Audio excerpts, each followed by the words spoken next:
Hello दोस्तों, स्वागत है आपके अपनी यूट्यूब चैनल कृषि दर्शन न्यूज पर। दोस्तों, अभी तक आपने कृषि दर्शन न्यूज को सब्सक्राइब नहीं किया तो सब्सक्राइब जरूर करें, साथ में बेल आइकॉन भी जरूर दबाएं।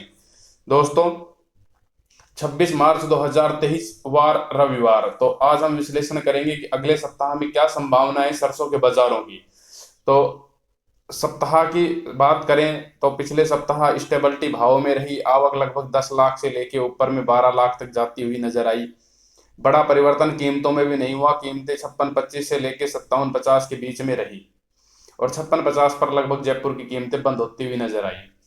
वहीं अगले सप्ताह की बात करें तो फिर एक बार फिर मौसम करवट बदलेगा।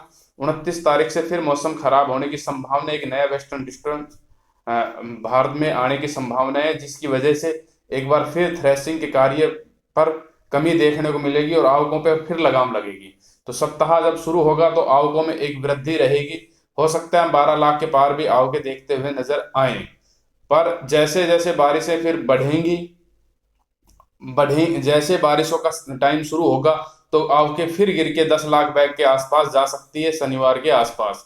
तो आवकों के हिसाब से यदि कीमतों को देखें तो कीमतों में पहले 3 दिन में एक हल्की सी नरमी और स्टेबिलिटी के साथ कामकाज रहना चाहिए। वहीं अगर जब मौसम करवट लेता है और थ्रेसिंग का कार्य रुकता है और आवकें फिर 10 लाख के आसपास आती है तो एक सुधार देखने को मिल सकता है।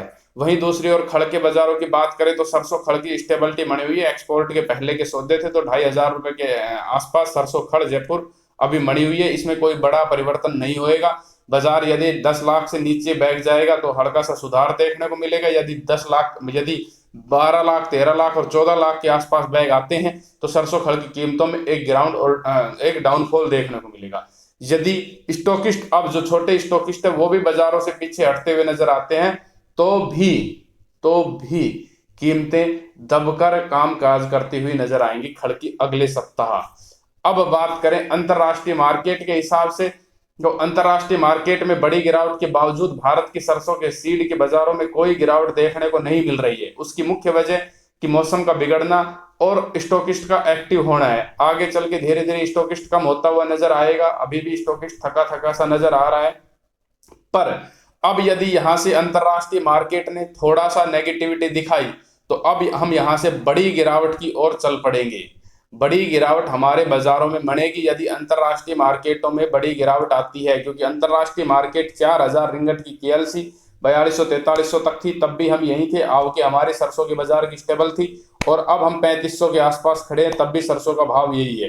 अब यदि यहां से गिरावट मनी तो सरसों के बाजार पानी पानी हो जाएंगे। यदि यहां से एक सुधार आता है तो भी सरसों की कीमतों में बड़ी तेजी नहीं है। इसलिए हमारा ये मानना है कि सरसों में ऊपर के लेवल पर बिकवाड़ी करके चलना चाहिए। सेल ऑन राइज मार्केट है, नीचे के लेवल दिखा सकता है। अंतरराष्ट्रीय मार्केट में अभी भी कुछ परिवर्तन होते हुए नजर नहीं आ रहे हैं। बाउंस आएंगे, बाउंस में बिकवाड़ी आएगी। जिस हिसाब से केएलसी में ओपन इंटरेस्ट बढ़ रहा है बिकवाड़ी के साथ साथ, और जिस सप्ताह पूरे जो पिछले सप्ताह जो बिकवाड़ी देखी वो एक अद्भुत बिकवाड़ी रही कि 7-8 महीने के निचले स्तर पर केएलसी के बाजार आते हुए दिखे।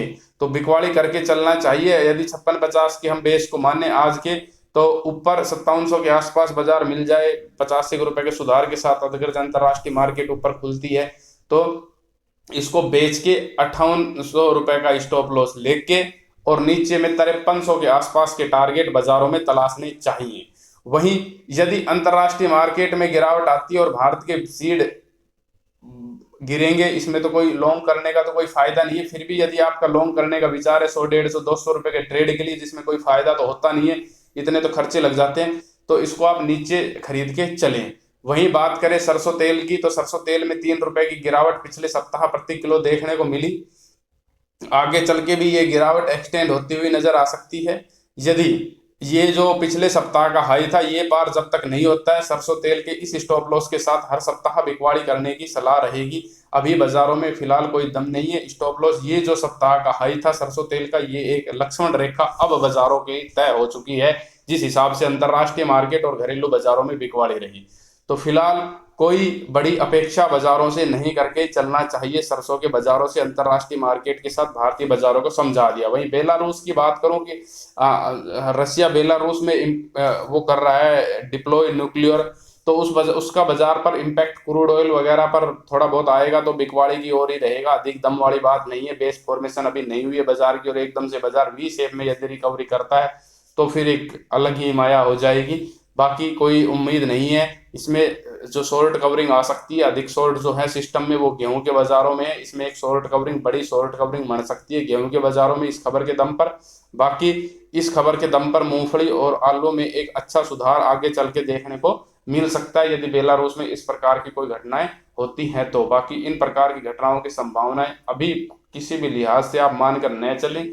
चीन के राष्ट्रपति अभी रूस का दौरा करके गए हैं, शी जिनपिंग, तो बहुत ही टैक्टिकली चीन अपनी डिप्लोमेसी जो चल रहा है, तो रूस इस प्रकार की कोई हरकत करता हुआ नजर नहीं आएगा। चीन कुछ हरकतें कर सकता है आगे चल के पड़ोसी देशों के साथ या अमेरिका के साथ, पर अभी रूस इस हालत में नहीं है कि वो इस प्रकार की कोई हरकत करे। उसे अपनी भी डिप्लोमेसी देखनी पड़ेगी। तो यदि आपको हमारा वीडियो अच्छा लगा हो तो लाइक शेयर करके जरूर बताएं। जय हिंद, जय जवान, जय किसान।